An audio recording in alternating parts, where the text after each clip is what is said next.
শুরু করছি আমাদের প্রথম ঘটনা। যিনি পাঠিয়েছেন তিনি মার্জিয়া মেহেজাবিন। উনি রিসেন্টলি আমাদেরকে দুর্দান্ত ঘটনা কালেক্ট করে পাঠাচ্ছেন। উনি যে ঘটনাগুলো লিখেছেন সেটা তার নিজের মায়ের মুখে শোনা। তখন তারা তেজগাঁর বাসিন্দা।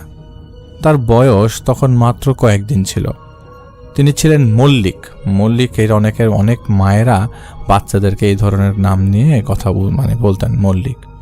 মল্লিক বলতে তার আগে তার মায়ের আরো একজন সন্তান যিনি নষ্ট হয়ে গিয়েছিল, এরকম পরবর্তী বাচ্চাটাকে নাকি মল্লিক বলা হয়। আর তাছাড়া তিনি ছিলেন 7 মাসের একজন অপুষ্ট বাচ্চা। জন্মের পর তার চোখও নাকি ফোটেনি। বেশ কিছুদিন নাকি তাকে ইনকিউবেটরে রাখা হয়েছিল। তো যেদিনের ঘটনা সেদিন তার আব্বু কাজের সুবাদে ঢাকার বাইরে ছিল। যেহেতু তিনি তার বাবা চাচাদের মধ্যে প্রথম কন্যা সন্তান এবং 7 মাসে পেটে থাকতে হয়ে গিয়েছিল, তাই তার আব্বু তার আম্মুকে নানু বাড়ি যেতে দেননি। কিন্তু যেহেতু তার আব্বুকে অফিসের কাজে ঢাকার বাইরে থাকতে হতো, কিছুদিন থাকতে হতো, তাছাড়া রাতে কাউকে না কাউকে সজাগ থাকতে হতো তার আম্মুকে সাপোর্ট দেওয়ার জন্য, তাই তার আব্বা তার মার সেজো খালা এবং তার নানুকে তাদের বাড়িতে নিয়ে আসেন। তার বয়স তখন কয়েকদিন ছিল আর কি। গ্রীষ্মকাল তখন প্রচণ্ড গরম, আর গরম থাকায় তার আম্মু তাকে নিয়ে খাটে ঘুমাতো, আর তার খালামণি ও নানু ফ্লোরিং করে নিচে ঘুমাতো। রাত তখন আনুমানিক 3টা বা তার বেশি কিছু সময়। সবাই তখন ঘুমেছিল। ঘুমানোর এক পর্যায়ে নাকি টিনের চালে মর্মর একটা শব্দ পাওয়া যাচ্ছিল। এই মর্মর শব্দে তার মার ঘুম ভেঙে যায়। তাদের তখন বাসাটা ছিল সেমি পাকা ঘর, মানে নিচে ফ্লোর করা, চারপাশে দেয়াল আর উপরে টিনের চাল। তাদের বাড়িতে টোটাল 7টা ঘর ছিল। 2টাতে তারা থাকতো আর 5টা রুম ভাড়া দেয়া ছিল। তো ঘুম ভাঙার পরপরই তার মার চোখ যায় চালের উপর।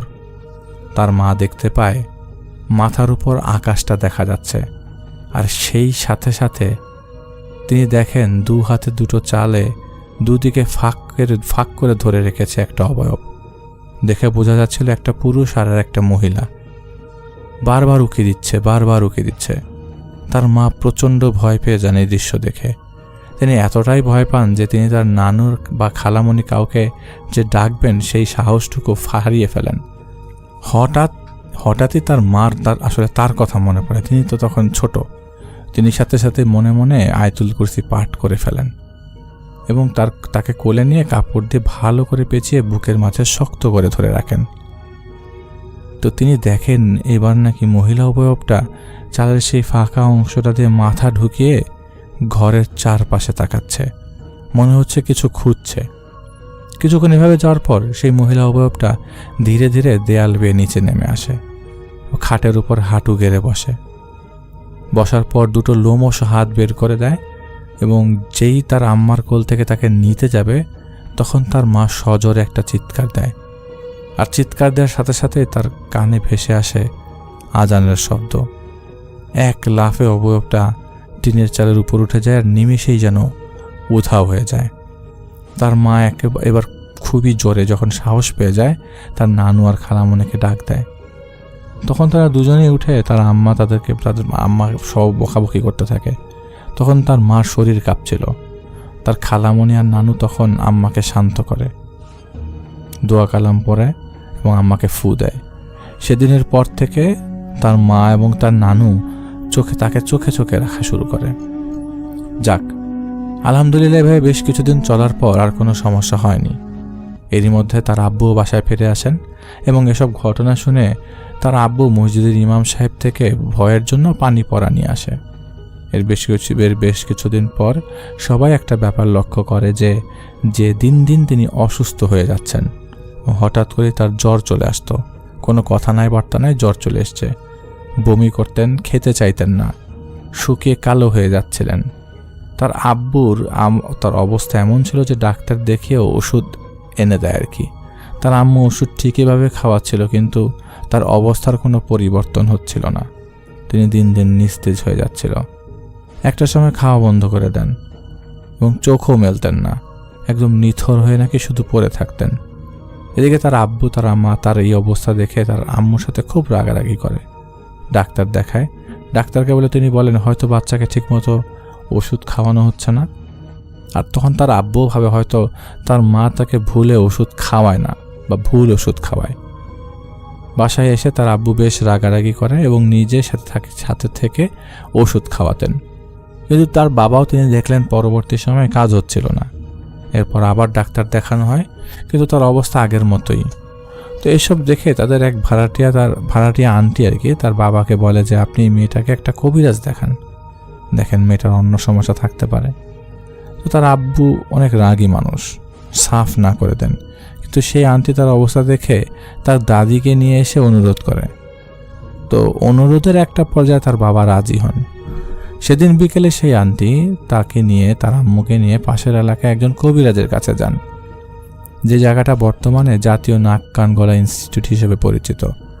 সেখানে তখন ছোট্ট একটা রিক্সার গ্যারেজ ছিল। সেই গ্যারেজের মহাজন ছিলেন ওই কবিরাজ আঙ্কেল।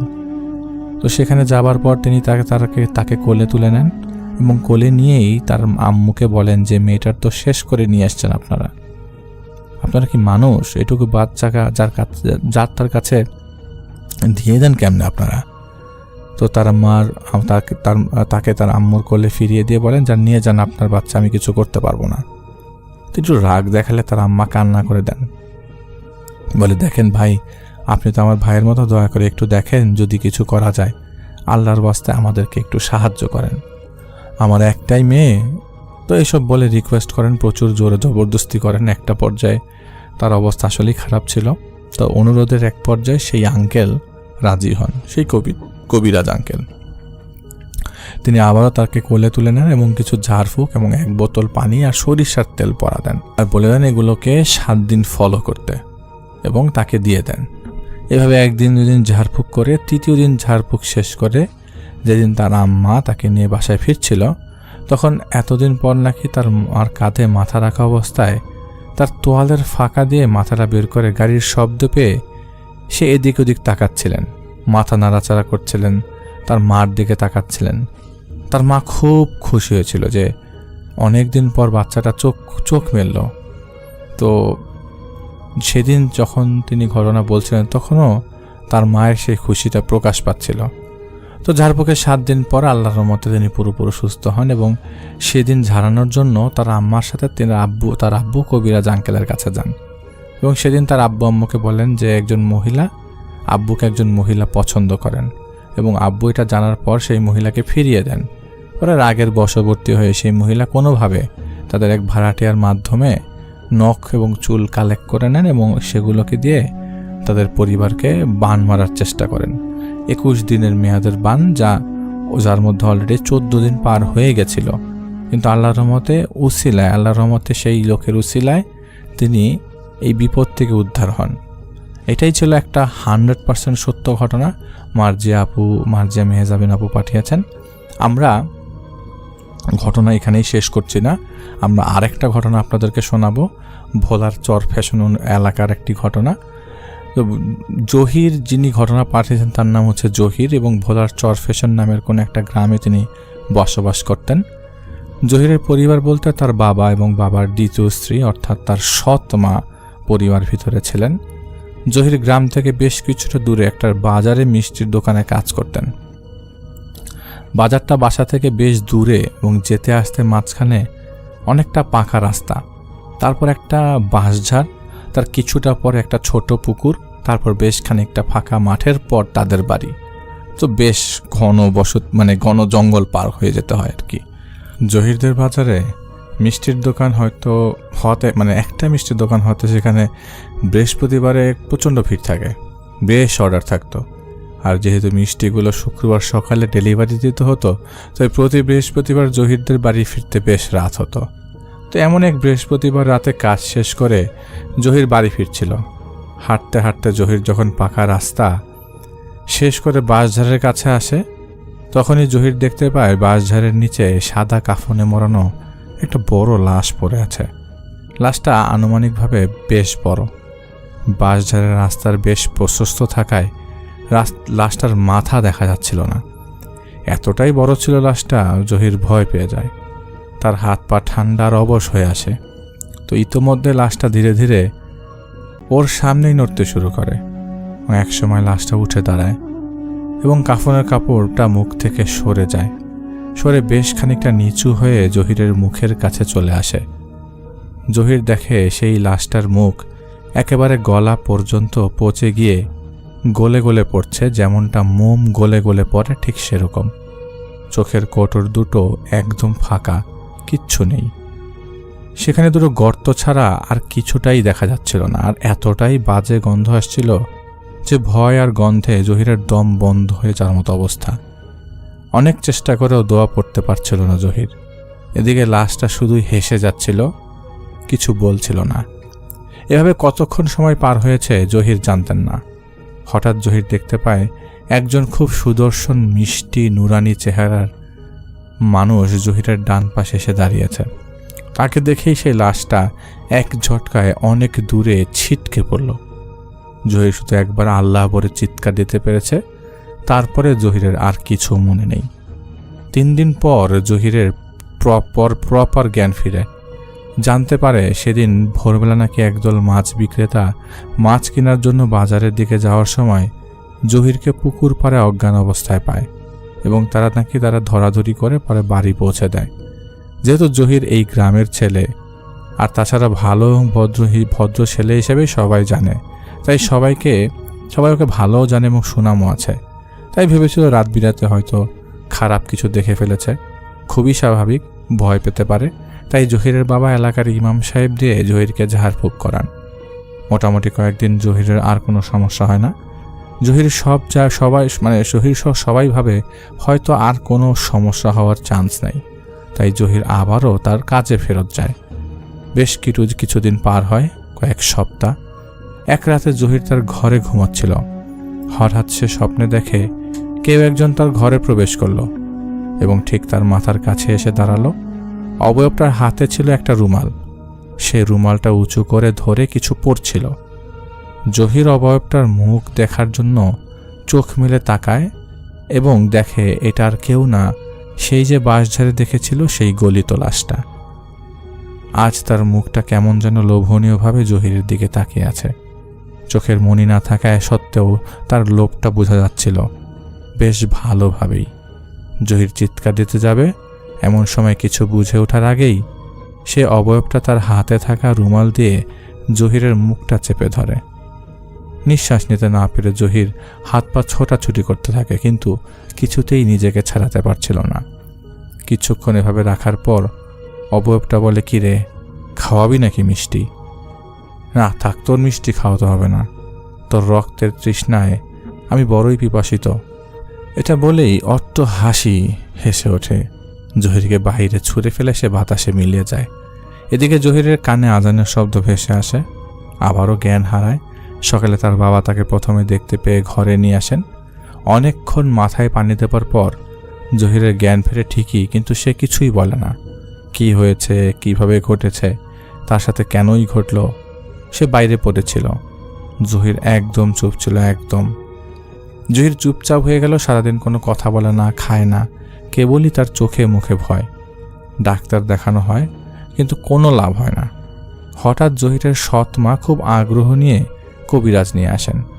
প্রতি শনি মঙ্গলবার কবিরাজ এসে জহিরকে নিয়ে কিছু রিচুয়াল করে, আর জহির শুধু চিৎকার করে। দিন দিন জহিরের অবস্থার অবনতি হতে দেখে তাকে জহিরের সৎ মায়ের কবিরাজি চিকিৎসা নিয়ে অতিরিক্ত আগ্রহ দেখে জহিরের বাবার আর ভালো লাগে না। কারণ জহিরের সৎ মা কখনোই জহিরকে আসলে ভালো চোখে দেখেননি। হঠাৎ তার এই দরদটা আসলে তার জহিরের বাবা নিতে পারছিল না। জহিরের বাবা প্রায় 2 মাস গোপনে এদিক সেদিক খুঁজতে খুঁজতে জহিরের একদিন এক আলেমের সন্ধান পান, যিনি তার গ্রাম থেকে 2 গ্রাম পরেই থাকেন। একদিন সন্ধ্যায় জহিরের বাবা তার ছেলে জহিরকে নিয়ে হাঁটতে যাওয়ার কথা বলে সেই আলেমের কাছে যান। যখন তারা ওই আলেমের বাড়িতে পৌঁছান, তখন আলেম সাহেবকে দেখেই 2 মাস পর জহির প্রথম কথা বলে। সে আলেমের দিকে তাকিয়ে বলে, আরে মৌলভী সাহেব যে, আহা, শুধু আপনার চেহারাটা দেখতে হলো। আর তার বাবার দিকে তাকিয়ে বলে, জয়নাল মিয়া, তুই কাজটা ভালো করলি না, শুধু মৌলভীরে ঝামেলায় জড়াইলি। মৌলভী সাহেব যা শোনেন আপনি এসব থেকে দূরে থাকেন। কী লাভ অল্প স্বল্প পয়সার জন্য সন্তান হারা হবার। আলেম ধমক দিয়ে বলে, এই বেটা তুই চুপ থাক, আর বল কেন এই ছেলের পেছনে লেগেছিস, কোন খোঁজই করেছিস সে তোর। তখন জহিরের ভেতরে থাকা যে কথাকে আটকে রেখেছে তার ভেতরে ঢুকেছিল, আবার বলে ওঠে, তুই কি আমাকে ডেকেছিস? আমি নিজেই তোর জন্য আসলাম আর তুই আমাকে সম্মান না করে ঝাড়িয়ে দিচ্ছিস। আচ্ছা থাক, তোর ছোট বাচ্চাটার নরম কলিজাটা আমার বেশ ভালো লেগেছে, তাই তোকে আর রাগ দেখালাম না।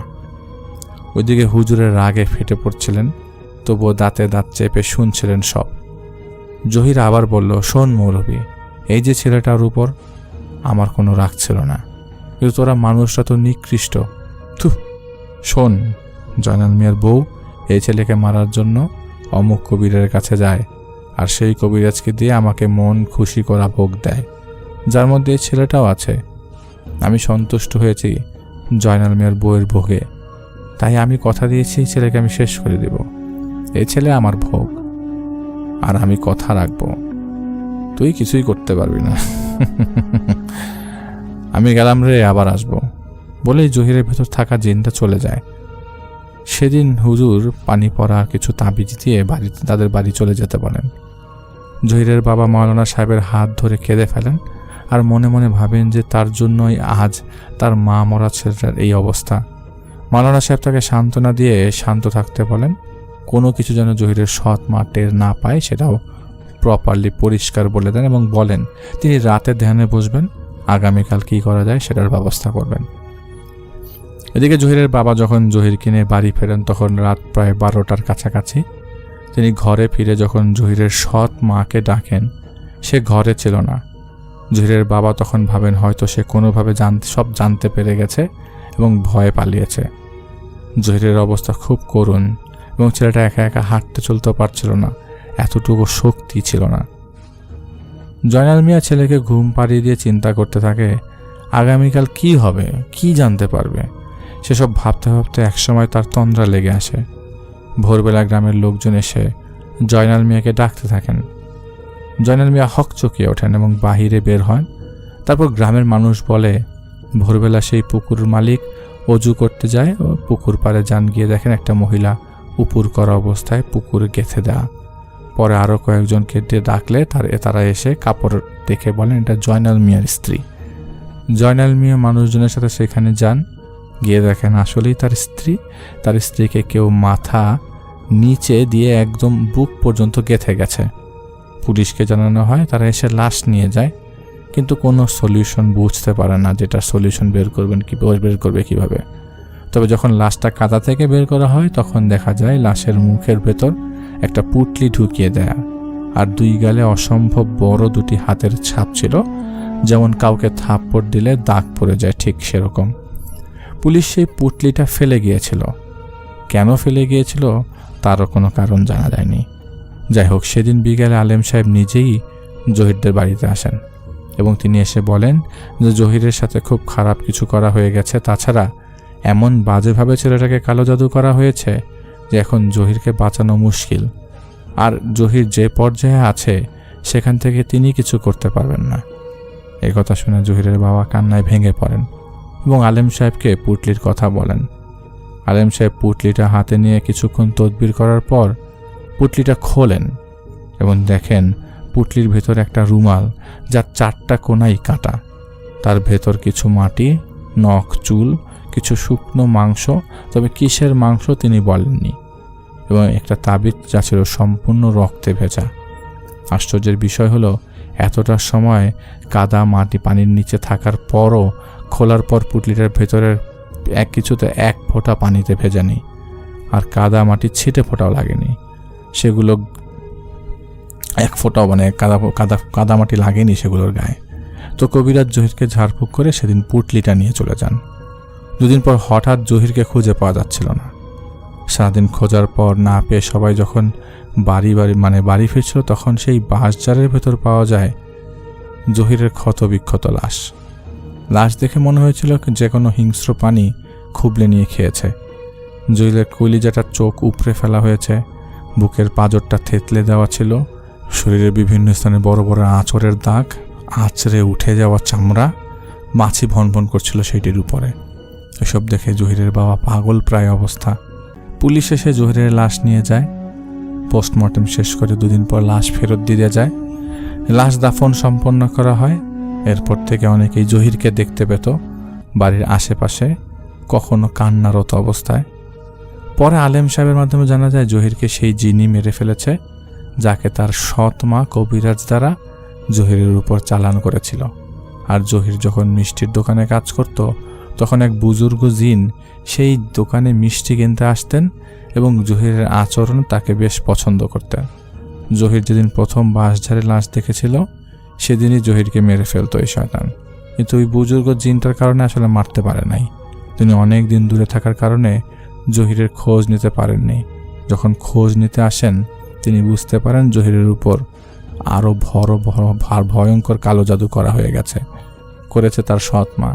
তাই তিনি রাগে ক্ষোভে জহিরের সৎ মাকে মেরে ফেলেন এবং সেই জাদু করা পুটলিটা তুলে ফেলেন নষ্ট করার জন্য। কিন্তু নষ্ট করার পর তিনি বুঝতে পারেন জহির ততদিনের ভেতর থেকে শেষ হয়ে গেছে, তাকে আর কিছু করা সম্ভব না।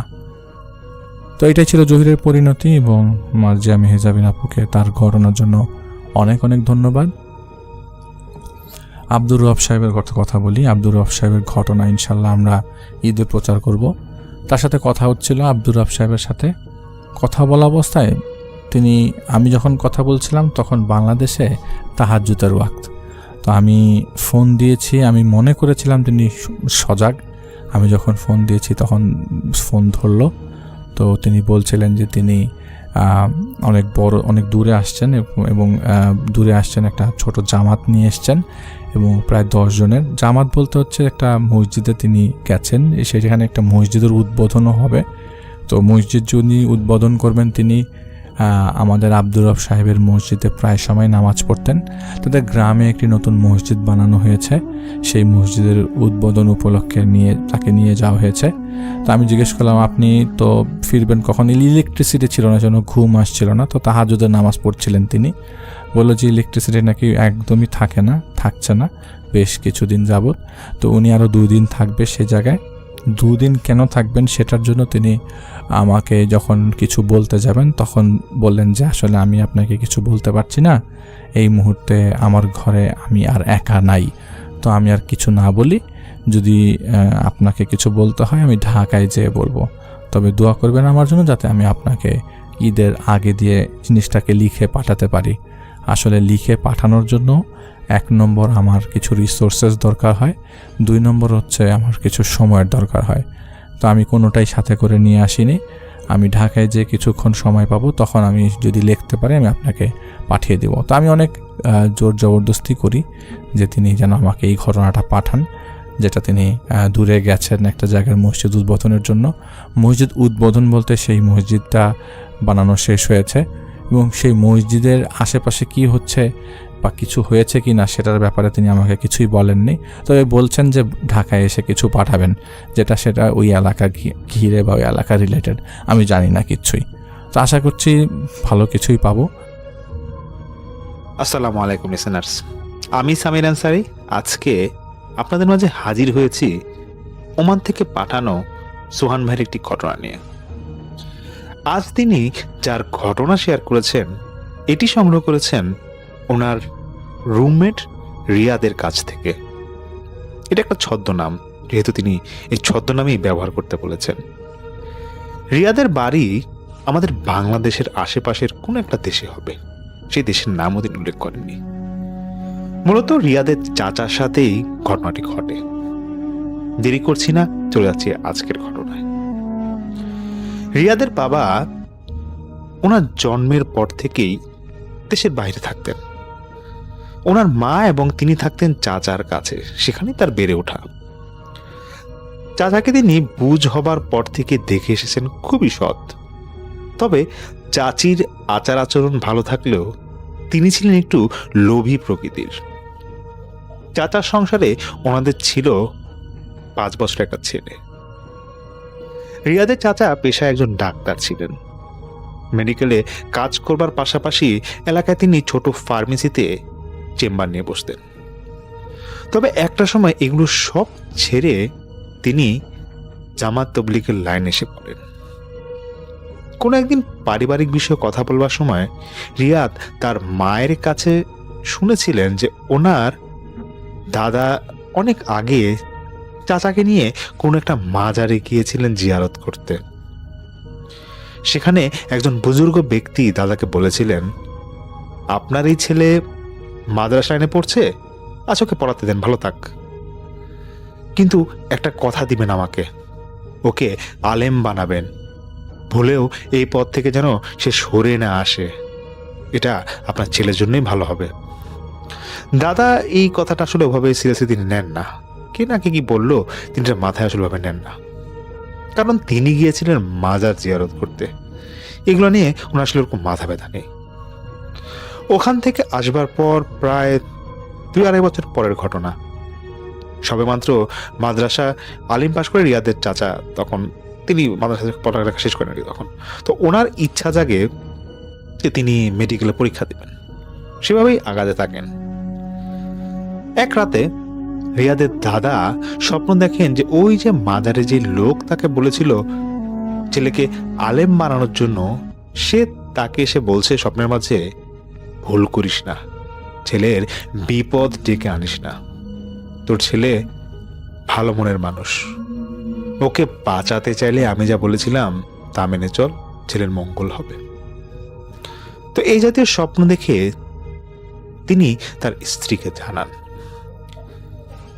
আবার এটাও চিন্তা করেন কেন এতদিন পর ওই লোক তাকে স্বপ্নে দেখা দিল।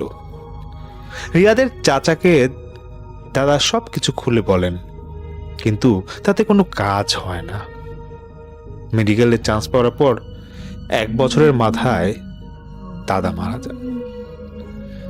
রিয়াদের মা বলেন মারা যাওয়ার কয়দিন আগে দাদা সবার সামনে চাচাকে হাত ধরে কেঁদে বলেছিলেন, বাবা তুই যেই লাইনে ইনকাম করিস না কেন, সৎ থাকবি, হালাল ইনকাম করবি, তোর জীবনে বেশ বড় একটা ফাড়া আসবে, তুই নিজে ঠিক থাকলে দেখবি ওইসব ফাড়া কেটে যাবে। এভাবেই চলতে থাকে। 2001 সালের ঘটনা। তখন চাচা তখন ফরেন্সিক বিভাগের ডাক্তার, লাশের পোস্টমর্টেমের কাজ করতেন তিনি। প্রতিদিন দেখা যেত লাশ নিয়ে ওনার কাজ। ওনার মেডিকেলে বেশ ভালোই সুনাম ছিল। এক রাতে ডিউটি শেষ করে তিনি বাড়ি গিয়ে ঘুম দেন। খুব ক্লান্ত ছিল ওনার শরীর। ঘুমের মাঝে তিনি স্বপ্ন দেখেন দোতলা পুরাতন একটা বিল্ডিং এর ছাদে ফজরের পর আলো হয়েছে এমন একটা সময় বেশ কয়েকজন লোক মিলে একটা ছেলেকে অনেক মারধর করছে। এরপর বুকে এবং পেটে ছুরি দিয়ে পোষ মেরে তাকে রক্তাক্ত করে। সেই মুহূর্তে চাচাকে পিছন থেকে নাম ধরে কে যেন ডাক দেয়। তিনি দেখেন হুজুরের মতো এক লোক হেসে বলছেন, তোর পরীক্ষা শুরু, দেখি তুই পারিস কিনা। এটা বলেই হা হা করে হাসতে থাকে। চাচা এখন খেয়াল করেন তিনি তার নিজ রুমে মানে বাসাতে আছেন। ওনার সামনে তার মৃত বাবা দাঁড়িয়ে আছেন। তখন রুমের দরজা ধাক্কা দিতেই ওনার বাবা দরজা খুলে দেন। চাচা দেখতে পান ওই হুজুরের মতো অয়বব দৌড়ে এসে ওনার শরীরের সাথে মিশে গিয়েছে, আর তার বাবা দরজা বাহির থেকে লাগিয়ে ঘর থেকে বের হয়ে যান। রিয়াদের চাচা তখন ঘুম থেকে জেগে ওঠেন। তখনও ওনার শরীর কাঁপছিল, বুক বেশ ধরপড় করছিল। স্ত্রীকে ডাক দিয়ে তার প্রেশার মাপতে বলেন। তাজ্জব ব্যাপার হচ্ছে যে পাশের রুম থেকে প্রেশারের মেশিন আনবার জন্য দরজা খুলতে গেলে ওনার স্ত্রী দেখেন আসলেই দরজা বাইরে থেকে লাগানো। বাসায় তো কেউ ছিল না, তাহলে এই কাজ কে করলো? তখন রুমের আরেকটা যে দরজা আছে সেটাতে বের হয়ে তাড়াতাড়ি চাচাকে হাসপাতালে নিয়ে যাওয়া হয়। ডাক্তার সব চেক করে বলেন যে সামান্য মাইল স্ট্রোক করেছেন তিনি, আর এটা হয়েছে টেনশন বা ভয় থেকে। সপ্তাহখানিক যাওয়ার পর তিনি সুস্থ হন। তবে আশ্চর্যের বিষয় হচ্ছে মাঝে মাঝে তিনি ফিল করতেন ঘুমের মাঝে তার বুকের উপর কেউ রাতে চাপ দিয়ে ধরে বসে আছে। এরপর আস্তে আস্তে প্রায় 1 মাস গেলে তিনি খানিকটা সেরে উঠেন এবং কাজেও যোগ দেন। কাজে যোগ দেওয়ার কিছুদিন পরের ঘটনা। একদিন দিনের বেলা খবর আসে একটা ক্রাইম হয়েছে আশেপাশের কোনো এক এরিয়াতে। লাশ আসবে, পোস্টমর্টম করতে হবে সেই লাশটার। লাশটা ছিল তখন হাসপাতালেই। তখনও রিয়াদের চাচার কাছে লাশ কাটা করে তখন হস্তান্তর করা হয়নি। এমন সময় দায়িত্বরত পুলিশ এসে চাচাকে বলেন রিপোর্ট বানানোর আগে, মানে পোস্টমর্টম রিপোর্ট বানানোর আগে ওনাদের সাথে যোগাযোগ করবার জন্য। ওনারা বাইরে আছেন, এজন্য অপেক্ষা করছিলেন সেই লাশটার। তো চাচা দেখেন যে কিছুক্ষণের মধ্যে লাশটা এসে পড়ে এবং তিনি ব্যাপারে খুব সাধারণভাবে নেই। পুলিশ যেটা বলেছে এটা অনেক পুলিশ বলতেই পারে। তো কিছুক্ষণ পর সেই লাশের কাজ যখন শুরু করবেন, তো তিনি দেখছেন যে লাশের পেটে এবং বুকের একটু নিচে ছুরি দিয়ে পোঁচ মারা। চাচা একটা বিষয়ে দেখে বেশ অবাক হন। তিনি লাশ দেখে বুঝতে পারছেন অল্প কিছুক্ষণ আগে ছেলেটা মারা গিয়েছে, কিন্তু পুলিশের তথ্য অনুযায়ী এই ছেলে মারা গিয়েছিল আরো 9-10 ঘন্টা আগে। তো যাই হোক, পুলিশের সাথে পোস্টমর্টম রিপোর্ট বানানোর আগে এই কথা জানালে তারা বলেন যে দেখুন ডাক্তার সাহেব, উপরের লেভেল থেকে কিছু নির্দেশনা আছে, এই ছেলে সুইসাইড করেছে বলে চালায় দিতে হবে। এবার আপনি বুঝেন ভালো কি করবেন এবং আশা করি আপনি সেভাবে রিপোর্ট বানাবেন। আর এখানে রাজনৈতিক বড় নেতার নির্দেশনা আছে, ওনার লোকও আমাদের সাথে এখানেই আছেন। তো রিয়াদের চাচা শুরুতে কাজটা করতে রাজি হতে চান না, তবে প্রায় ঘন্টা খানেক ধরে নানা ধরনের চাপ থাকায় তিনি আত্মহত্যা বলেই তা চালিয়ে দেন এবং তাকে মোটা অঙ্কের টাকা ঘুষ হিসাবে দেয়া হয়। এই প্রথম এই জাতীয় কাজ করে ওনার বেশ ভয় হচ্ছিল। এরপর লাশের যাবতীয় কাজ শেষ করে তিনি নিজ রুম থেকে বের হতেই দেখেন খানিকক্ষণ আগে যেই স্ট্রেচারে করে লাশ আনা হয়েছিল সেখানে ওনার চোখের সামনে বসে আছেন তিনি নিজেই। মানে তিনি তার নিজেকে দেখতে পাচ্ছেন সেই স্ট্রেচারের উপর বসা এবং হাতে রক্ত মাখা ছুরি। এটা দেখেই চিৎকার করে তিনি লাশ কাটা ঘর থেকে বের হয়ে যান। বাইরে এসে লজ্জায় কাউকে কিছু বলবেন সেটাও পারছিলেন না, কারণ তিনি ছিলেন সেখানকার একজন সিনিয়র ডাক্তার। ভয় ভিতরে যাবেন সেটাও পারছিলেন না। 10 মিনিট পর ওনার অ্যাসিস্ট্যান্ট আসলে তিনি ভিতরে যাওয়ার সাহস পান। ভিতরে সব কিছু তখন স্বাভাবিক ছিল, তো তবুও তিনি সেখানে কেন থাকতে চাচ্ছিলেন না। ওনার কেমন লাগছিল পরিবেশটা। ঠিক তখনই ওনার কানে আসে ওনার নিজের কণ্ঠেই কে যেন তাকে পাশ থেকে ডাক দিচ্ছে। তিনি তার অ্যাসিস্ট্যান্টকে জিজ্ঞাসা করে যে কারো ডাক শুনতে পাচ্ছে কিনা। অ্যাসিস্ট্যান্ট না বোধক উত্তর দেন। রিয়াদের চাচা আবার সেই ভয়েসে শুনতে পায়, এমন তোকেই তো ডাকছিলাম, তুই অন্যজনকে জিজ্ঞাসা করছিস কেন। তিনি আবার চারপাশে দেখেন কেউ নাই চারপাশে। এবার সেই ভয়েস বলে যে তুই আর সৎ থাকবি না, নির্দোষ ছেলেটাকে মিথ্যাপবাদ দিলি। এরপর কোনো রকম সেদিন তিনি তারপর বাসায় এসে পড়েন, আর তার চেম্বারেও যান এলাকার। কেন জানি ভয় কাজ করছিল ওনার মনে। মনে হচ্ছিল কোনো এক অবয়ব তাকে তাড়া করছে। সারা রাত তিনি ঘুমাতে পারেন না। এর মাঝে ওনার কানে আবার এরকম একটা ভয়েস ভেসে আসছিল, মানুষ মরবার আগে যেমন গোংরানি হয় তেমন ঠিক একটা আওয়াজ। ভোর হবার পর তিনি নামাজ পড়ে কেঁদে কেঁদে মাফ চাইতে থাকেন। এমন অবস্থায় ওনার স্ত্রী এসে তাকে জিজ্ঞাসা করে যে কি হয়েছে। তিনি তাকে সব খুলে বলেন।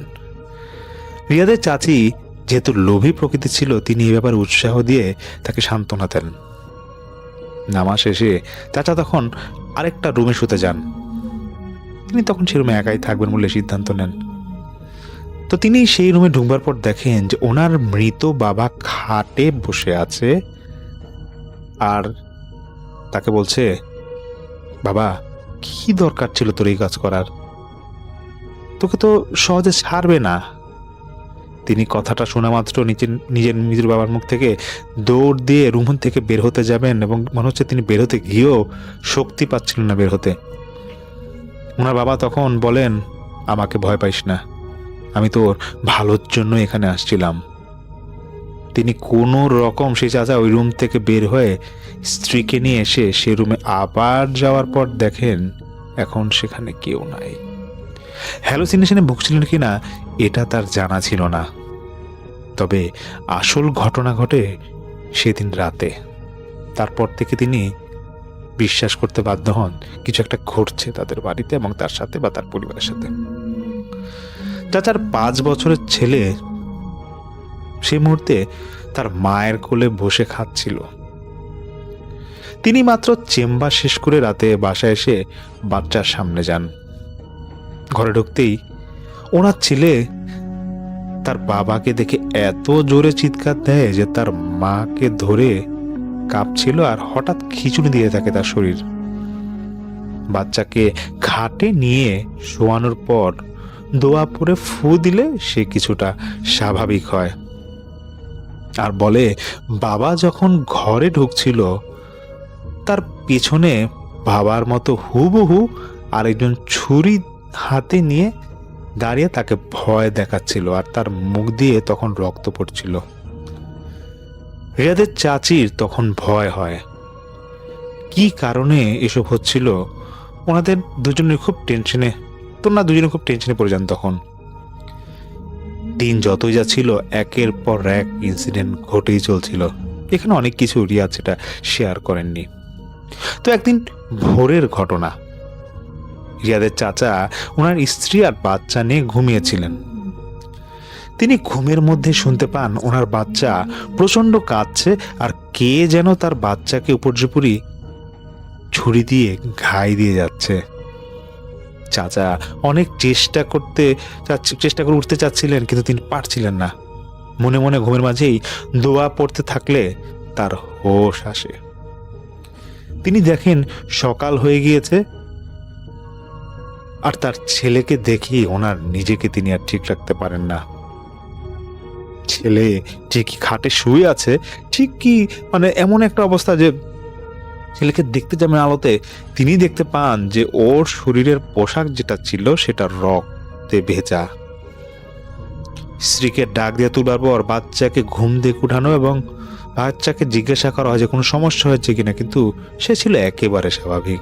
কিন্তু কিভাবে এরকম দাগ লাগলো কেউ বলতে পারে না, শুকনো একটা দাগ ছিল রক্তের। তাহলে সমস্যা কোথায় হচ্ছে? বাধ্য হয়ে তখন রিয়াদের বাবাকে সব খুলে বলে ওর চাচা। রিয়াদের বাবা তখন দেশেই ছিলেন। তিনি সহ বেশ কয়েকজন হুজুরের কাছে গেলে সেভাবে আসলে খুব একটা সমাধান পান না তারা। তবে অনেক খোঁজাখুঁজির পর এক হুজুর সব শুনে বলে যে এটা কারিন জিনের কাজ, আর কারিনটা কার তা জানবার দরকার নাই। আর এর সমাধান বলতে ওনাকে নিজ পেশা ছেড়ে দিতে হবে এবং তওবা করতে হবে এবং আল্লাহর রাস্তায় আসতে হবে, দ্বীনের দাওয়াত দিতে হবে বলে সে হুজুর চাচাকে জানিয়ে দেন। তো এটাই একমাত্র করা যেতে পারে, কারণ এরকম পরবর্তীতে আরেকটা হুজুর সেম কথাই বলেছিল। এরপর রিয়াদের চাচা সব ছেড়ে ইসলামিক লাইনে তিনি এসে পড়েন। তিনি তবলিগ এবং জামাত নিয়ে ব্যস্ত হয়ে যান আস্তে আস্তে। আর তেমন কোনো সমস্যা ওনার বা উনি পরিবারের সাথে পরবর্তীতে আর হয় না। তবে ওই সমস্যাগুলো কেন হয়েছিল তা আজও কেউ আজ করতে পারেননি। মূলত চাচা ইসলামিক কাজে বেশিরভাগ সময় বাড়ির বাইরে থাকবার জন্যই রিয়াদ ও তার মা সেই চাচার বাড়িতেই থাকতেন। যাই হোক, এটাই ছিল রিয়াদের চাচার সাথে ঘটে যাওয়া একটা ঘটনা। আসসালামু আলাইকুম লিসেনার্স, আমি সামির আনসারি। আজকের এপিসোডে এখন যে ঘটনাটি শেয়ার করব এটি আমি সংগ্রহ করেছি আমার এক অফিস কলিগের কাছ থেকে। ওর নাম হোসেন। তো এই ঘটনাটি ঘটে মূলত ওর মামার পরিবারের সাথে, বলা যায় না আমার সাথে এই ঘটনাটি ঘটে। এটা ঘটেছিল টাঙ্গাইল জেলার কোন একটা গ্রামে। ঘটনার সময়কাল 2006 সাল। তো হোসেনের মামা তিনি বেশ প্রভাবশালী একজন ব্যক্তি ছিলেন গ্রামের মধ্যে। ওনার অনেক জমি জমা ছিল। তো তিনি তার জমি জমাগুলো দেখা যেত যে মানুষদেরকে বর্গা দিয়ে রাখতেন, এবং তার বাড়ির পাশেই যে জমিটা ছিল সেখানে তিনি নিজেই লোকদের দিয়ে চাষাবাদ করতেন। যখন যে সিজন হতো সেই সিজনে তিনি আসলে চাষাবাদ করতেন। তো 2006 সালের শীতকাল হবে, তখন কোনো একটা শীতের সবজি তখন চাষ করা হচ্ছিল, এবং যেদিনকার ঘটনা সেদিন সেই সবজির ক্ষেত থেকে উঠানো হবে। তো যে ক্ষেতে উনি কাজ করাচ্ছিলেন সেখানে টোটাল কাজ করছিল 4 থেকে 5 জন। তো মামা ঠিক করেন যে আজকে যেহেতু এখান থেকে ক্ষেত থেকে সবজি তোলা হবে, তো তিনি দুপুরের খাওয়াটা নিজেই খাওয়াবেন সেই যারা কাজ করছে তাদেরকে। তো ঘরে ওনার গরু, ভাত, ডাল এরকম রান্না করা হয়। তো তিনি তার লোক দিয়ে দুপুর 2টা কি 2:30 হবে তখন সেই ক্ষেতে ওই লোকগুলোর কাছে খাওয়াটা পৌঁছায় দেন।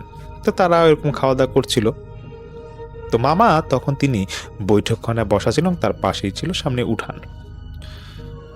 তো তিনি তার নাম ধরে বা কিছু তাকে মানে সম্বোধন করে একজন ডাক ছিল তাকে, এবং যখন ডাক ছিল তিনি প্রথমবার শুনতে পান নাই, কিন্তু সেই মুহূর্তে তার ঘরে একটা খুব সুঘ্রাণ আসে।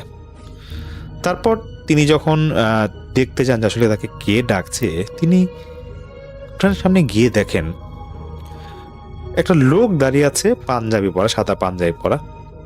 এটা উনি ফকির টাইপের লোক না, অ্যাজ ইউজুয়াল সবাই সাধারণত যেরকম হয় সেরকমই একজন লোক, খুবই বয়স্ক, কুঁজো হয়ে আছে। আর লোকটার মুখে 3টা স্পট, মানে কুষ্ঠরোগ হলে যেরকম দাগ হয় স্পষ্ট, সেখানে তার গালের দুপাশে এরকম 2টা দাগ, এবং একটা জায়গায় এরকম 3টা দাগ আছে। এবং তার পাশাপাশি লোকটার বাম হাত যেটা আছে সেটা হচ্ছে কনুই থেকে হাতের কবজি পর্যন্ত একটু শর্ট, মানে মনে হচ্ছে যে বামনের হাত যেরকম থাকে অনেক সময় সেরকম হাতটা, সেই অবস্থায় হাতটা আছে। আর তার পাশাপাশি সে লোকের বাম দিকে ঘাটটা কাত করা, কিন্তু তিনি স্পষ্টভাবে কথা বলছিলেন। তিনি এসেই সেই হোসেনের মামাকে বলছে, দেখ আজকে তো তুই করে খাওয়াইতেছিস, আমার ওখান থেকে খাওয়াই না, দে আমি খাবো। তো সেই মামা বলতেছে যে খাওয়া তো দিয়ে দিছি, এখন তো ঘরে সব খাওয়া নাই। হয়তো সেই মুহূর্তে খাওয়া ছিল, মামা আসলে দিতে চাচ্ছিল না, এরকম কিছু একটা হতে পারে, বা মামার জানা ছিল না যে ঘরে খাওয়া আছে। তো সে লোক বলতেছে যে না, ঘরে খাওয়া আছে, তুই আমার এখান থেকে খাওয়াই না, আমি খাবো। তো মামা বলতেছে দেখেন শীতকাল, আপনার কিছু লাগলে আমি দিয়ে দিই, টাকা পয়সা রাখেন। তো মামার হাতে পকেটে তখন মনে এক পকেটে 500 টাকা মতো ছিল, তিনি লোকটাকে দিতে চায়, কিন্তু সে লোকটা নিতে চায় না। সে একটু রেগে গিয়ে মামাকে বলতেছে তোর কাছে খাওয়ান চাইছি, টাকা না। তো তখন মামা নিজেও একটু এক কথা দু কথার সাথে রাগারাগি হয়, এবং তিনি আরো কিছু টাকা দিয়ে 1000 টাকা দিয়ে এরকম একটা নোট দিয়ে বলতেছে আপনি যান চাচা, এখান থেকে যান, বিরক্ত করেন না, শীতকাল ঘরের এরকম বলতেছে, কেউ নাই বা খাওয়া দিতে পারবেন এরকম কথা বলতেছে। কিন্তু সেই বয়স্ক লোকটা তিনি বেশ রেগে যান, এবং মামার দিকে এমনভাবে তাকান, তাকে বলেন তোর জীবনে একটাই আসবো, একবারই আসবো, আর কখনো আসবো না কিছু। তো তিনি এই কথা বলার পর সেখান থেকে আমার বলতেছে আচ্ছা ঠিক আছে, বয়স্ক লোক, তো আমি খাওয়া ভিতর থেকে আনবো, একটু খবর টবর নিয়ে দেখি যদি এই লোকটা কথা বলতেছে। তো তিনি ভিতর থেকে বাইরে আসার পর দেখেন সেখানে আর কেউ নাই। তো এভাবেই তো সেদিনের মতো ঘটনা শেষ। 5-6 মাস পর সেই মামার স্ত্রী তখন অন্তঃসত্ত্বা।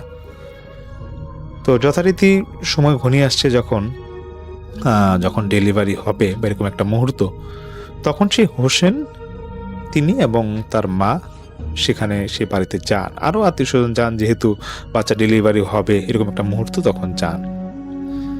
তো বাচ্চা যেদিন জন্ম হয় তার 2-3 দিন আগেই সেই হোসেন যায়। সে বলে যে ভাই আমি নিজে দেখেছি, বাচ্চাটা খুবই সুন্দর ছিল, এতটা সুন্দর যে মানে পুরো পুতুলের মতো লাগছিল, এরকম একটা সুন্দর ছেলে ছিল। তো সেই মামা তিনি তো তার সন্তানকে দেখে তিনি বাচ্চা যখন 3 দিন কি 4 দিন তিনি কোনো একটা কাজে ঢাকায় আসেন। তো সেই মুহূর্তে এরকম কোন একটা ঈদ বাচ্চার 3-4 দিনই বয়স হবে, তখন যখন মামা সেই মুহূর্তে ঢাকা আছে, তখন কোন এক মাঝরাতে মানে 2টা-3টা হবে, সবাই বসে গল্প করছিল বাসায় যে মহিলারা আছে। বাচ্চাটা হঠাৎ করে নাকি কান্না করে ওঠে, এত জোরে কান্না করছে, সে তো থামেই না কান্না। এবং সে তো শোয়া অবস্থায় আছে। তো বাচ্চার যিনি নানি ছিলেন, তো মানে সেই হোসেনের তার নানি, তো সেই নানি করলো কি, মানে তিনি যখন বাচ্চাটাকে কোলে নিয়ে কান্না থামাতে যাবেন, দেখছেন যে বাচ্চার ওজন, একটা সাধারণ বাচ্চার জন্মের পর ওজন কত হয়, 3 কেজি বা 4 কেজি, বলছে 10 কেজি বা 15 কেজি, এরকম যেরকম ভারী হয় এরকম ওজন হয়ে গিয়েছে। এবং কোলে নেওয়ার পর বাচ্চাটা চোখ বড় বড় করে বিড়বিড় করে জানি কি বলছে। এটা দেখার পর তিনি ভয়ে বাচ্চাটাকে কোল থেকে নামিয়ে বিছানায় শোয়ায় দেন এবং বলতেছে যে বাচ্চার মধ্যে সমস্যা আছে। সঙ্গে সঙ্গে বাচ্চাটাকে আরেকজন কোলে নেয়, কোনো এক আত্মীয়ের মধ্যে একজন কোলে নেয়। কোলে নেওয়ার পর তিনি একই কথা বলেন যে যেভাবে পার, এত রাতে তো এখন তো রাত হয়ে গেছে, পারলে হুজুরে ডাক। কিন্তু হুজুরকে তো আসলে সে মুহূর্তে পাওয়া সম্ভব না। তো অনেক খোঁজাখুঁজির পর, মানে বলার পর, সেই মসজিদ থেকে মনে রাত প্রায় মাঝরাতের সময় হুজুর নিয়ে আসা হয়। হুজুর দেখি বাচ্চাটাকে বলে যে ঠিক আছে, সমস্যা নাই, আমি ঝাড়ফুঁক দিয়ে যাই, দেখি সমাধান হয় কিনা। হুজুর তার মতো ঝাড়ফুঁক দিয়ে সে রাতেই চলে যায়। সকাল ঘনিয়ে আসার পর বাচ্চাটা মারা যায়।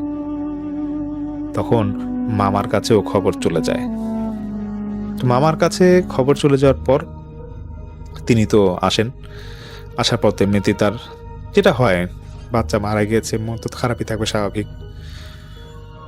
তো তারপর যখন বাচ্চাকে নর্মালি নতুন নবজাতক বাচ্চা ধোয়া, ঝাড় মোছা করা, যেটাই করে আর কি, মৃত্যু মারা যাওয়ার পর হুজুর সেই কাজটা করে তিনি কাফন কাপড় পরায় দেন। তো বাচ্চার বাবা, মানে সেই মামা, তিনি যখন শেষবারের মতো তার সন্তানকে দেখতে যাবে, তিনি একটা জিনিস খেয়াল করেন।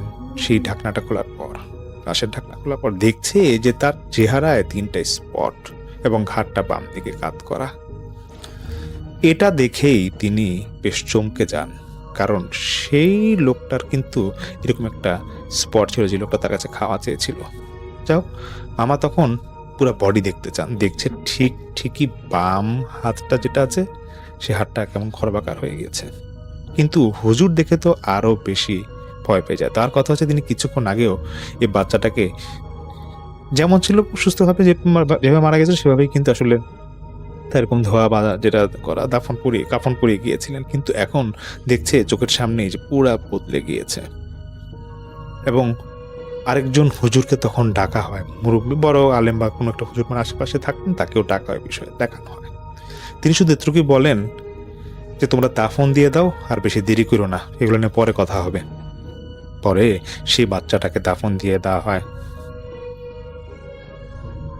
যেদিন দাফন দেওয়া হয় সেই রাতেই বাচ্চার মা যিনি ছিল, তিনি তো এমনি শোকাহত।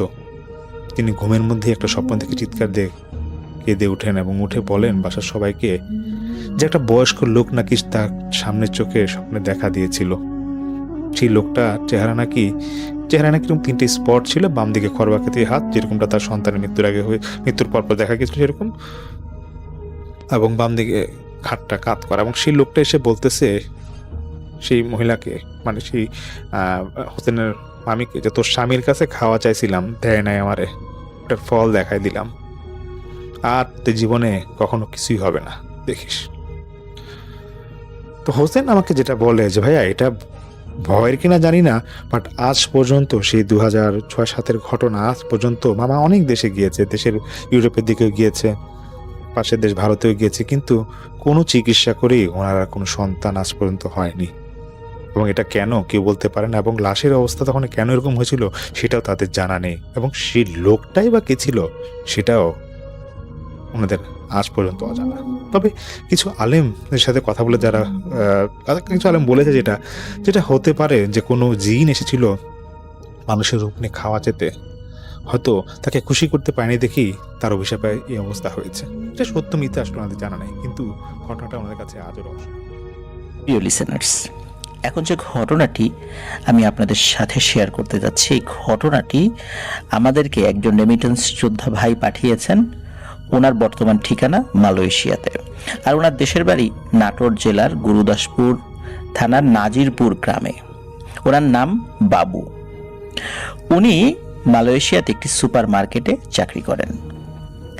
ওখানে ওনার কাজ হচ্ছে বিভিন্ন ধরনের পণ্য, যেমন চিনি, তেল, লবণ, সস, নুডলস ইত্যাদি সহ নানান ধরনের পণ্য ওই সুপার মার্কেটের যে গ্যালারিগুলো রয়েছে, সাধারণত সুপার মার্কেটে গেলে আমরা দেখি যেখানে মালগুলো সাজানো থাকে যাতে ক্রেতারা কিনতে পারেন, ওই গ্যালারিগুলোতে সাজিয়ে রাখা।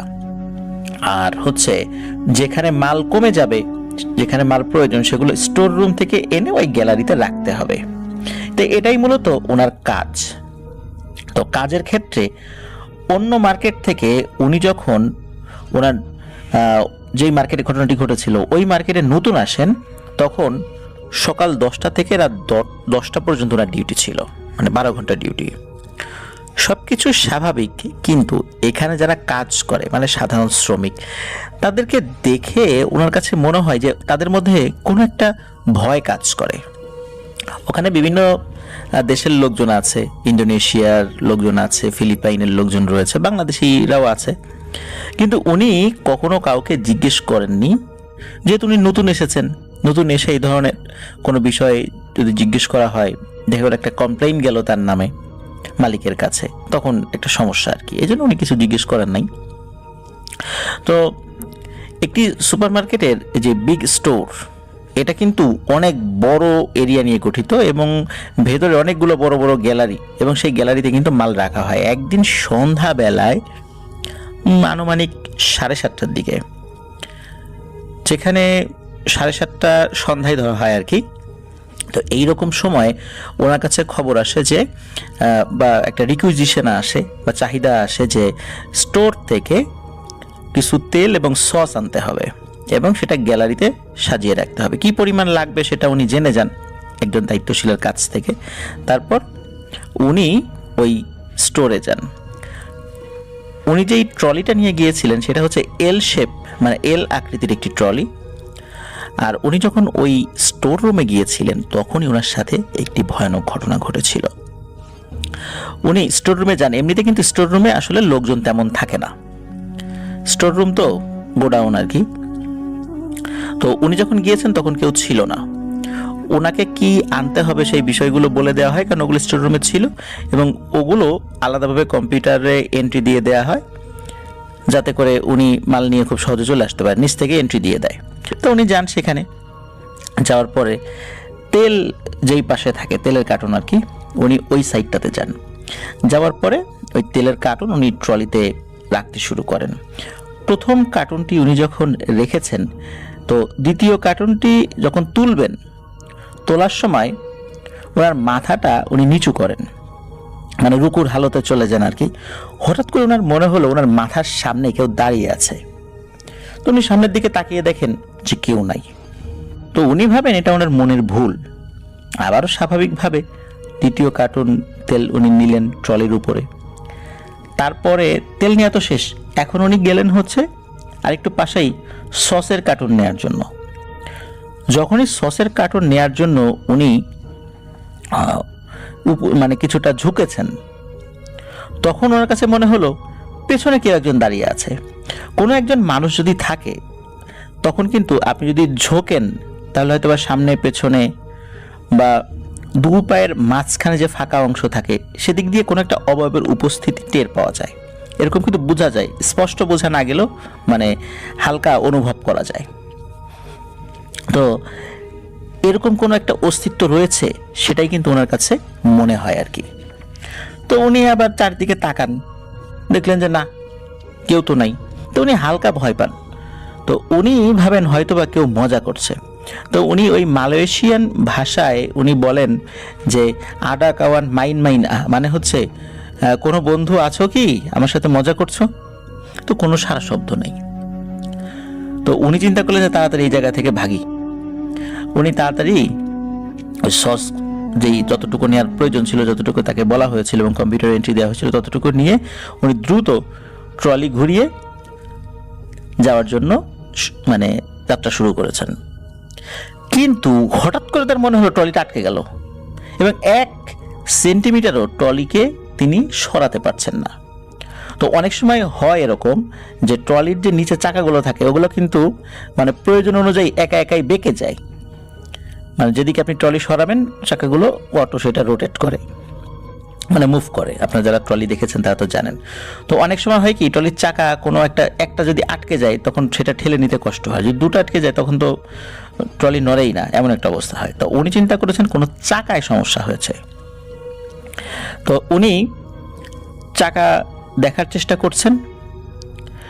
এখন চাকা যখন দেখার চেষ্টা করেন, দেখেন যে না, চাকা তো একদম ঠিক আছে, সবগুলো চাকা ঠিক, ট্রলি চলছে না কেন? এটা ভাবছেন, হঠাৎ করে ওনার মনে হলো যে সামনের দিক থেকে একটা গরম বাতাস এসে ওনার গায়ে লাগে। তো এই গরম বাতাস এসে গায়ে লাগার পর ওনার এতটাই ভয় লাগে যে উনি ভয়ে ওই ট্রলি রেখেই চলে যাওয়া শুরু করেছেন। যাবার সময় স্টোররুমটা বেশ উঁচু, তো কি মনে করে উপর দিকে তাকিয়েছেন।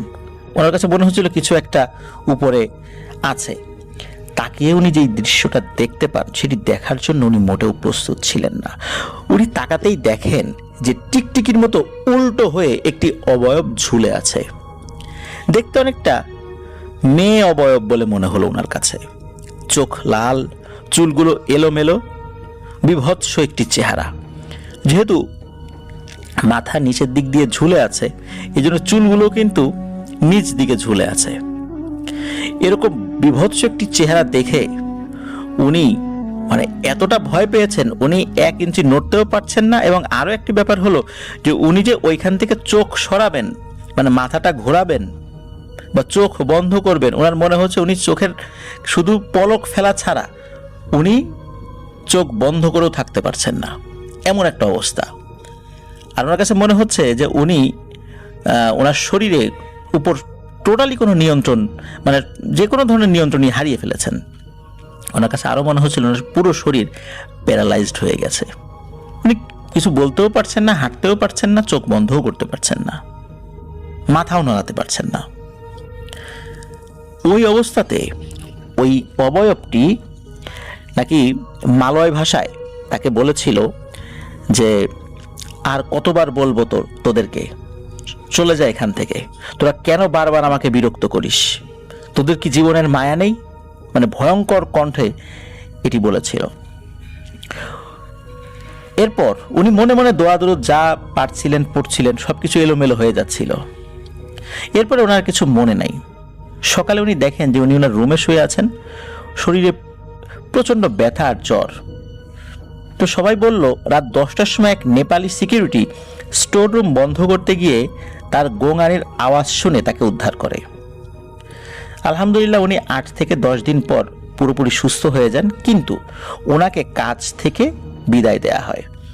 কারণ জানতে চাইলে সবাই বলে যে না, তারা জানে না।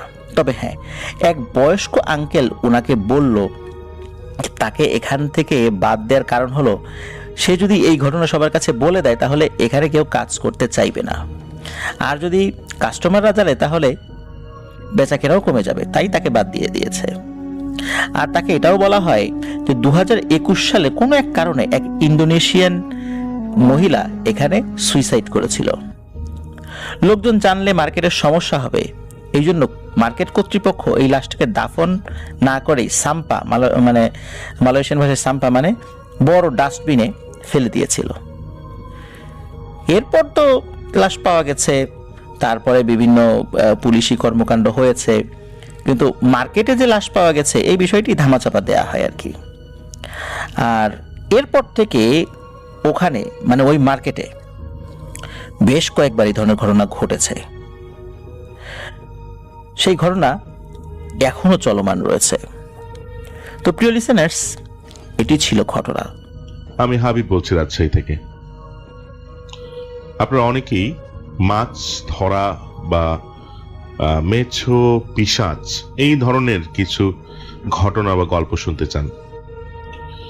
সাম্প্রতিককালের কিছু অভিজ্ঞতা আমার আছে। আমার যেহেতু মাছ ধরার অভ্যাস রয়েছে, বেশ কিছু অভিজ্ঞতা আমাদের রয়েছে এবং প্রায় প্রায় এগুলোর সম্মুখীন হতে হয়। তো আমার ছোটকালের একটা ঘটনা আপনাদের সাথে আজকে শেয়ার করব। ঢাকায় যখন থাকতাম, ঢাকা বলতে স্থানটা আমি বলতে চাচ্ছি না, কেননা সেখানে কিছু প্রশাসনিক বিল্ডিং রয়েছে, এখন বিশাল প্রজেক্ট রয়েছে, সেই কারণে আমি জায়গাটার নাম বলবো না। ঢাকার যে কোনো একটা অংশে, আজ থেকে প্রায় 30-32 বছর আগের ঘটনা, তখন হচ্ছে একটা সার্টেন অংশ, এটা বিল ছিল, একেবারে পুরো নিচু অংশ, অর্থাৎ মেইন জায়গাটা থেকে প্রায় 10-15 ফিট নিচু। এই অংশটাতে এখন বিশাল বড় একটা আবাসিক প্রজেক্ট আছে, থানা রয়েছে, আরো বহু কিছু রয়েছে। তো সেখানে সে আমলে শ্মশান ঘাট ছিল। যেহেতু আমরা যে অঞ্চলে থাকতাম, যে এলাকায় থাকতাম, তার পাশেই একটা বেশ বড় মন্দির রয়েছে, খুব প্রমিনেন্ট মন্দির। তো সেটার যে শ্মশান ঘাটটা, ওখান থেকে প্রায় 300-400 গজ দূরে বিলের মাঝখানে শ্মশান ঘাটটা ছিল। ইন্টারেস্টিং বিষয়, সেই শ্মশান ঘাটের উপরে কিন্তু এখন থানা। যাক, তখন ওই নিচু অংশগুলোতে কিন্তু বাড়ি ছিল বলতে অনেকে আপনারা দেখে থাকবেন যে স্ট্রাকচার করে পিলার দিয়ে, দোতলা 3তলা পিলার দিয়ে একদম উপরে বাড়ি করা হতো, অর্থাৎ রোড লেভেলে বাড়ি করা হতো, নিচে দোতলা সমান পিলার থাকতো। বর্ষাকালে যেটা হতো, ওখানে প্রচুর পরিমাণ পানি ঢুকতো। তো যারা এরকম বাড়িতে থাকতেন তারা আসলে যাওয়ার জন্য নৌকাই ব্যবহার করতেন। প্রত্যেকের ব্যক্তিগত নৌকা ছিল ওই সময়, একদম শহরের মধ্যে, কিন্তু নৌকা করে যেতে হতো। এরকম একজনের বাড়ির কথা বলছি, আমাদের খুব ক্লোজ এক বড় ভাই, ওনার নাম ছিল ফরিদ। উনি এখনো আছেন, ফরিদ ভাই। ওনার সঙ্গে বেশ কিছুদিন দেখা নেই আমার, প্রায় 1 যুগ হয়ে গেল। তো ফরিদ ভাইয়ের বাড়িতে একবার দাওয়াত দেয়, রাতের খাবারের দাওয়াত। তো বাসা থেকে বের হলাম, যাওয়ার পর ফরিদ ভাই নৌকা নিয়ে এসেছেন, নৌকাতে উঠলো। তো নৌকা নিয়ে আগে এগোচ্ছে। আমার বাড়ি থেকে বের হয়ে বিল যেখানে শুরু, সেখান থেকে যেতে 15 মিনিট টাইম লাগে। তো 10 মিনিট নৌকা বাওয়ার পরে তার বাড়ি দেখা যাচ্ছে, কারেন্ট আছে, ইলেকট্রিসিটি আছে, হবে 200 গজ দূরে তার বাড়ি। কিন্তু সেখানে যাওয়ার পর সে যতই নৌকা বাইছে, নৌকা কিন্তু আর এগোয় না।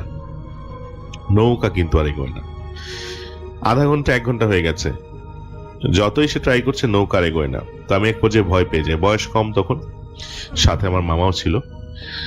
তো তখন ফরিদ ভাই বলে যে ভয় পাওয়ার কিছু নাই, এটা এখানে কমন স্টোরি। বিলে কিছু অশরীরী আছে যারা এরকম নিচ থেকে নৌকা আটকে ধরে। এটা ছিল আমার এই সম্পর্কে জানা প্রথম অভিজ্ঞতা। তখন হয়তো বা 10-12 বছর বয়স। তো এরপর যখন আরেকটু বয়স বাড়লো, তো বর্ষাকালে কিন্তু মাছ ধরার একটা হিড়িক পড়ে যায়। আর আমার হচ্ছে একটা দুর্বলতা আছে, সেটা হচ্ছে বড়শি দিয়ে মাছ ধরার। এরকমই কোন এক বর্ষাকালে ফরিদ ভাই বললো যে নৌকা আছে। নৌকা তখন বড় নৌকা কিনেছে, একসঙ্গে প্রায় 10-12 জন বসা যায় নৌকায়। সেরকম একটা নৌকাতে আমরা চড়ে বসলাম বিকালবেলা, যে একটু বিলটা ঘুরবো প্লাস মাছও ধরবো। তো আসরের পর থেকে মাছ ধরা শুরু হলো বলতে আমার মামা একটা প্রমাণ সাইজের বোয়াল মাছ ধরলেন, প্রায় 3.5 কেজি।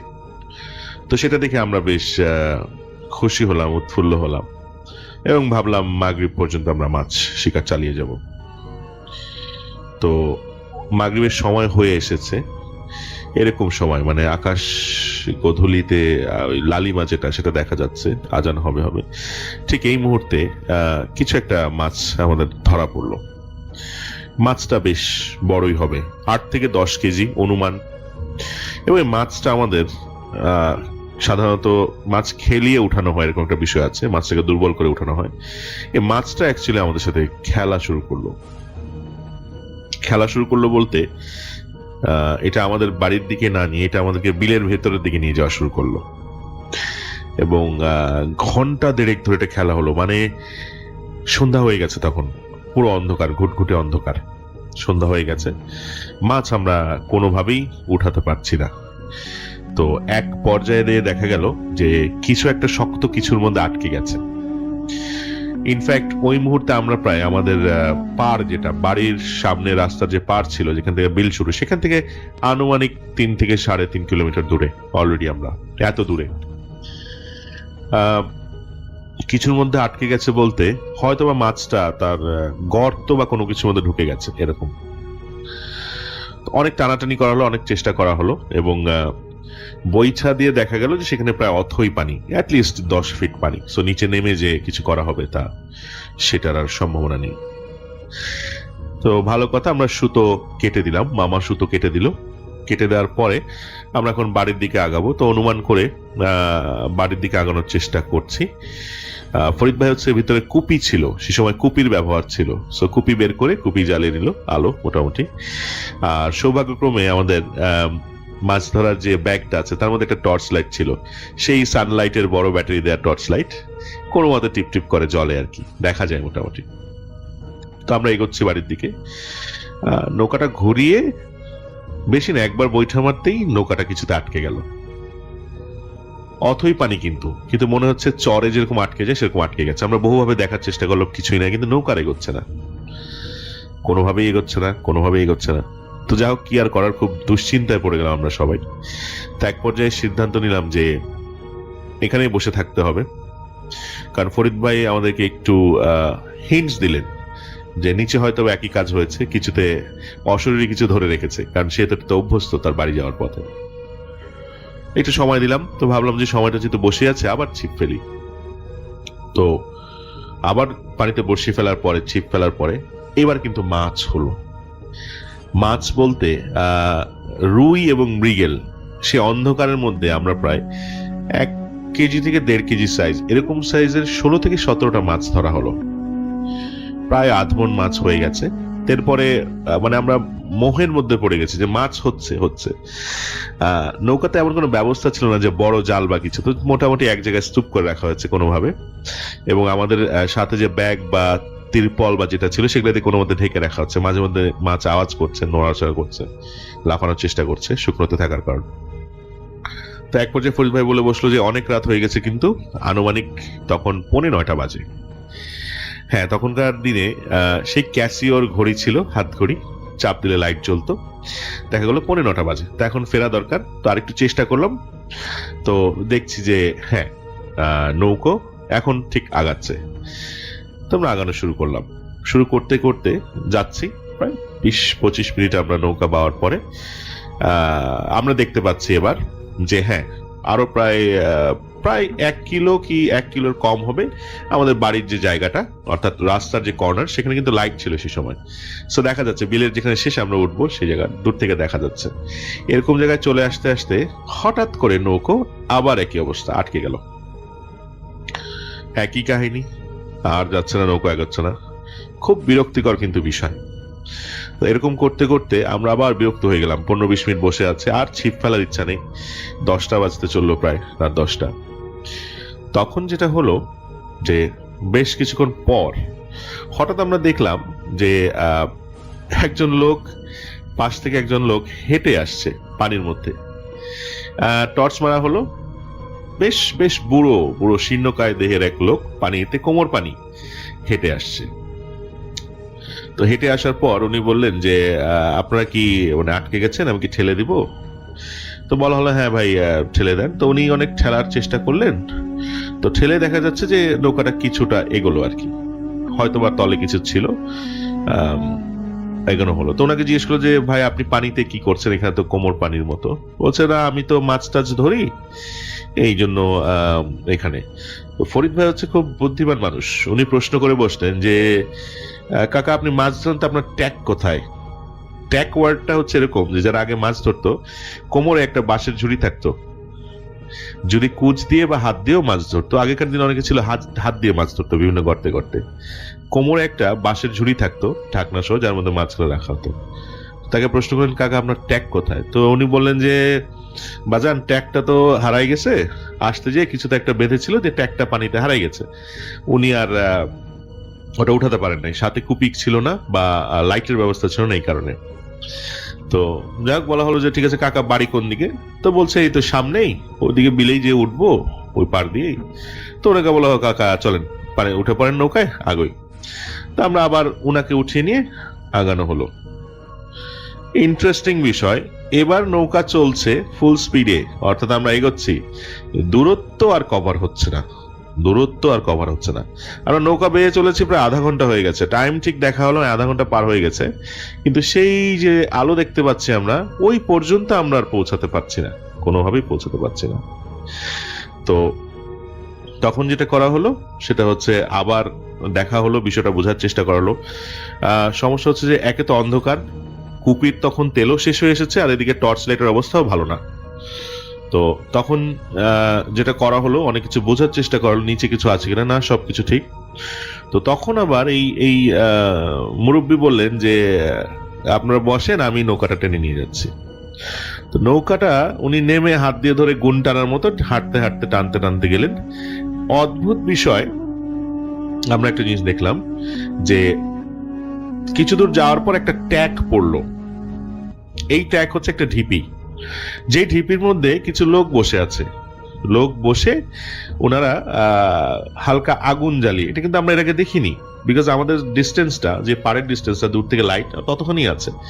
কিন্তু হঠাৎ করে কোত্থেকে যেন একটা ট্যাগ, মানে একটা ঢিপি উদয় হলো, যেখানে 5-6 জন লোক বসে আছে এবং ওনারা বসে হালকা কিছু আগুন জ্বালিয়ে আগুন পোহাচ্ছেন।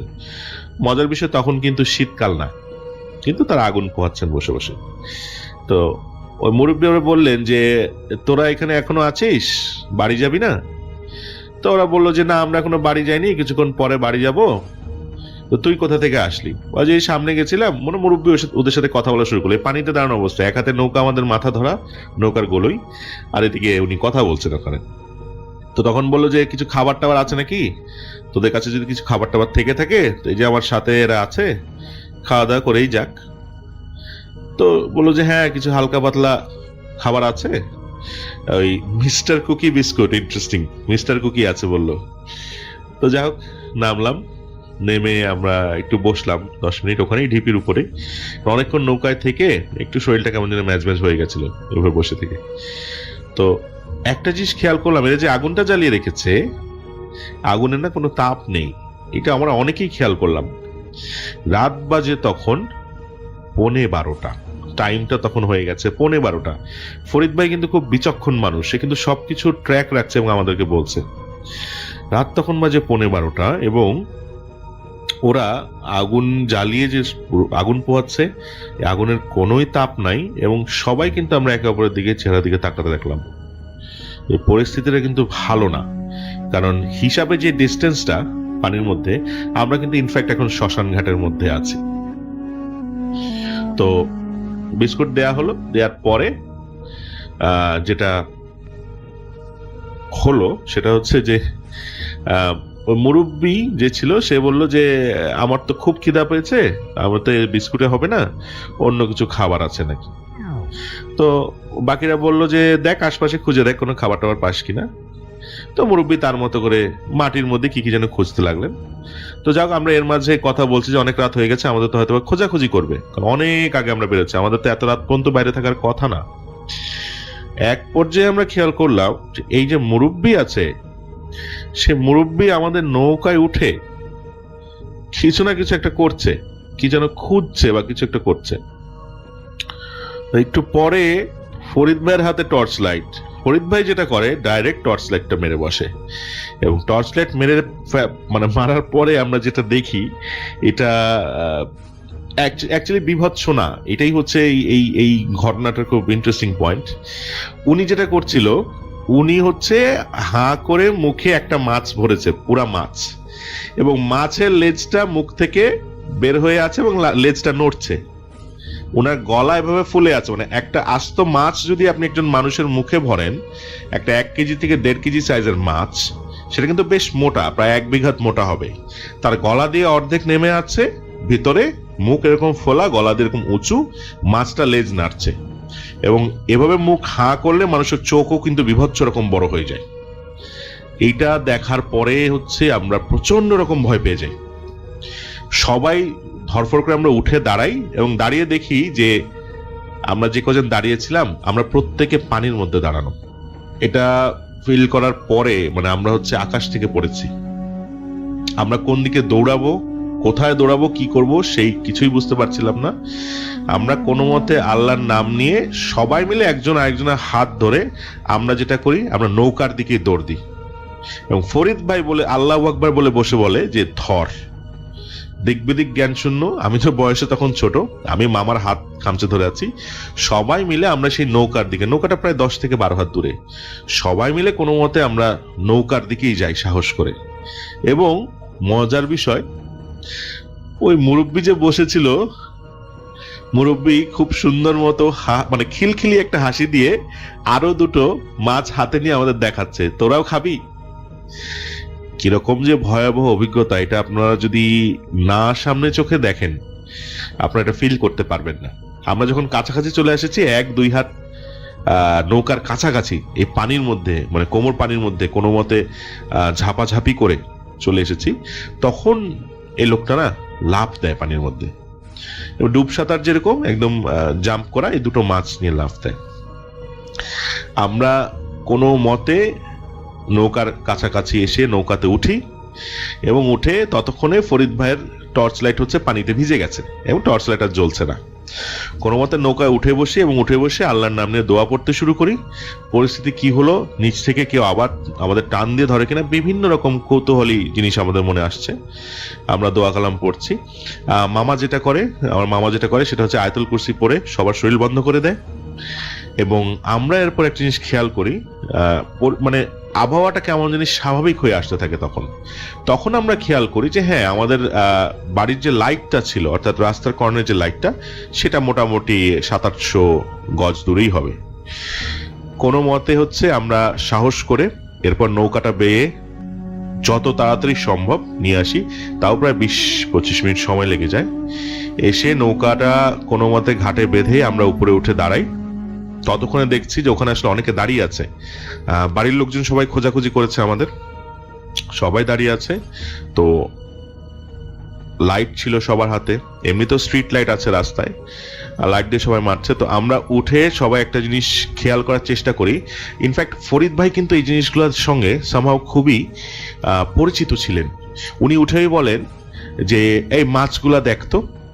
আমরা উঠে আবার সবাই কোনো মতে, সাথে লোকজন আরো ছিল 10-15 জন দাঁড়িয়ে আছে, আমাদের বাড়ির লোকজন, সবাই মিলে টর্চ লাইট মেরে দেখে যে ওখানে যতগুলা মাছ আমাদের ছিল তার মধ্যে 80% মাছ নাই, আঁশ পড়ে আছে এবং 2-3টা মাছের মাথা আছে, মানে সরি মাথা নেই এবং বডিটুকু আছে, মানে কেউ যেন কামড় দিয়ে খেয়েছে, মাথাটাকেও কামড় দিয়ে খেয়েছে। তো এরপরে হচ্ছে আমরা কোনো মতে সবাই বাড়ি ফিরি। পাশেই যে ঘাটটা ছিল, ঘাটলার পাশেই হচ্ছে সে এলাকার বেশ বড় মসজিদ। হুজুরকে ডাকা হলো, আমাদের সবাইকে দোয়া দরুদ পড়িয়ে মোট কথা তেল পড়া দেওয়া হয়। আমরা তেল পড়াটা গায়ে দিই। আমাদের তেমন কোনো অসুস্থতা বা কোনো কিছু হয়নি আল্লাহর রহমতে, কিন্তু আমাদের মধ্যে অনেকেই, ওখানে যারা ছিলেন অনেকেই আমরা প্রায় বছর খানেক একটা জিনিসে ভুগেছি। সেটা হচ্ছে আমরা প্রায় দুঃস্বপ্ন দেখতাম। এটা কোনো গায়েবী বা ভৌতিক কোনো এফেক্ট আছে কিনা এটা আমি বলতে পারবো না, তবে এতটুকু আমরা জানি যে আমরা এতটা শকড ছিলাম। আমরা প্রায় দেখতাম ওটা, যে মুখের মধ্যে অর্ধেক মাছ ভরা, মাছের লেজটা নড়ছে, গলা এরকম মোটা হয়েছে, চোখ বড় বড় এবং লেজ নড়ছে, এবং সে এইভাবেই গুঙিয়ে হাতে মাছ নিয়ে বসা, বলছে আরো খাবি, এরকম মানে কথাটা ছিল এরকম যে গোঙানো ভাষায়, আরো খাবি, অনেকে শুনতো তোরা খাবি, এই টাইপের আসলে ভয়েসটা। আল্লাহর মতো এরকম 1 বছর আমরা ভুগি আর কি সবাই, এরপরের কোনো সমস্যা হয়নি। এটা ছিল আমার ভৌতিক অভিজ্ঞতার লাইফের প্রথম, মাছ ধরতে যাওয়ার প্রথম একটা অভিজ্ঞতা, যেটা আমরা চাক্ষুষ দেখেছি। তো পরবর্তীতে ফরিদ ভাইকে আমি বিভিন্ন সময় বা মামা বিভিন্ন সময় গুতাগুতি করতো যে তুমি আর কিছু দেখেছো, এরকম কি তোমার হয়? তো ফরিদ ভাই খালি হাসতো আর বলতো যে মামা বাড়ি এমন জায়গায় করেছি, ভূত তো কম জিনিস, এর চেয়ে আরো বড় জিনিসও মাঝে মধ্যে দেখতে হয়। ব্যাপার না, শরীর বন্ধ করে নেই, প্রতিদিন রাতে যখন বাড়ি যায় তখন কিছু না কিছু ঘটেই যাওয়ার পথে। তো এই ছিল আমার একটা অভিজ্ঞতা। জায়গাটার নাম বলতে পারলে খুব ভালো হতো, কিন্তু সঙ্গত কারণে আমি জায়গাটার নাম বলছি না। ঢাকা শহরের প্রাণকেন্দ্রে জায়গাটা, একেবারে প্রাণকেন্দ্রে। তো আশা করি ঘটনাটি ভালো লেগেছে। ভৌতিক অভিজ্ঞতা সবারই ভালো লাগে, কিন্তু আমি আশা করি এবং দোয়া করি যে কারো যেন সামনাসামনি এরকম কোনো অভিজ্ঞতা না হয়। আরো স্টোরি আমি আস্তে আস্তে বলবো আপনাদেরকে, আমার যথেষ্ট এরকম স্টোরি এবং অভিজ্ঞতা রয়েছে। আসসালামু আলাইকুম ভাইয়া, আশা করছি ভালো আছেন এবং আপনার অডিয়েন্স সহ সকলেই ভালো আছে এবং ভালো কাতারে রয়েছে। আলহামদুলিল্লাহ আমিও ভালো আছি। রাতের নীরবতা যখন সব দিকে গিলে খায়, চারপাশের বাতাস যখন অদ্ভুতভাবে ঠান্ডা হয়ে ওঠে, ঠিক সেই সময় অন্ধকারে লুকিয়ে থাকা এক অদেখা ছায়ারা জেগে ওঠে।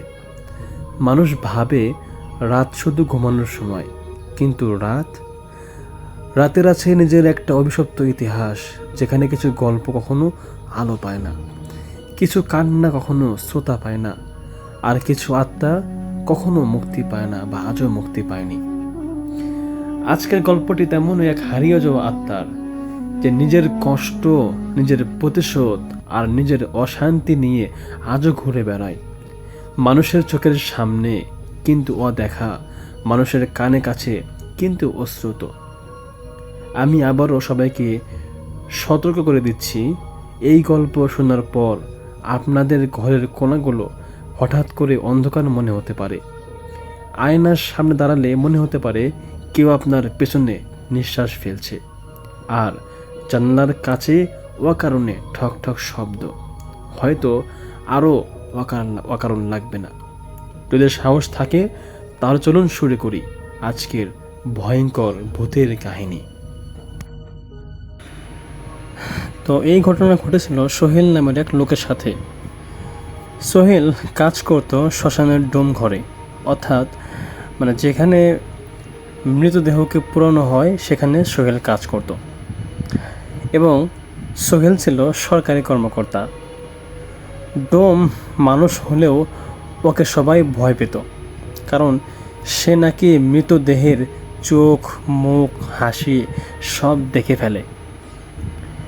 সোহেল প্রথমে খুব সাহসী ছিল, কিন্তু এক রাতেই তার জীবন পুরো বদলে যায়। সেদিন রাতে হঠাৎ একটি অচেনা মৃতদেহ নিয়ে আসা হলো। সাদা কাপড়ে তার পুরো শরীর ঢাকা, এবং শরীর যেন বরফের মতো ঠান্ডা এবং শক্ত হয়ে আছে। মুখটা পুরোটা ঢাকা, তবুও কাপড়ের নিচ থেকে যেন কেউ নড়ছে।